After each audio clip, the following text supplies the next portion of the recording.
दिल्लीच्या आंदोलनानंतर आता सीजीपीचे संस्थापक अभिजित दिपके यांची स्कूल ठीक करो मोहीम चर्चेत आली आहे। अभिजित दिपके यांनी 15 ऑगस्ट पासून शाळा दुरुस्ती करा या आंदोलनाची सुरुवात केली आहे। हिंगोली जिल्ह्यातील संतूर पिंपरी गावातील जिल्हा परिषदेच्या शाळेपासून अभिजित दिपके यांनी सुरुवात केली आहे। शाळेचे वर्ग, बेंच, खिडक्या, बाथरूम यांची पाहणी केल्यानंतर अभिजित दिपके यांना तिथं दुरावस्था आढळून आली आहे। या सर्वांनंतर याच गावाशेजारी असलेल्या लिंबाला या गावातील शाळेत मुख्याध्यापकांच्या कारनाम्याचा पोलखोल अभिजित दिपके यांच्या समोर आलाय। शाळेच्या वेळेदरम्यानच मद्यपान करून शाळेतील मुख्याध्यापक झोपा काढत असल्याचा प्रकार अभिजित दिपके यांच्या निदर्शनास आलाय।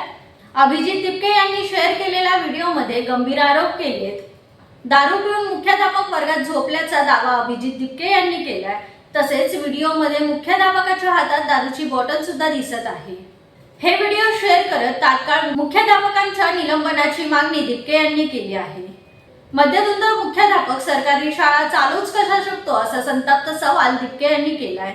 वरिष्ठ अधिकाऱ्यांना फोन करत दिपके नेमके काय म्हणाले आपण ऐकूयात। एवढं म्हणणं आहे, जो प्रिन्सिपल आहे तो घेऊन येतोय। एक तर असा फिराडा प्रिन्सिपल कसं काय असू शकतो शाळेचा? इथं लहान लेकरं, लहान मुली असतात आणि कंप्लेंट करून जर त्यांना काढलं, जे तुमचे सिनियर अधिकारी आहेत त्यांना तुम्ही सांगा की असं असं आहे, गावकरी म्हणतायत की आंदोलनाला बसायचं।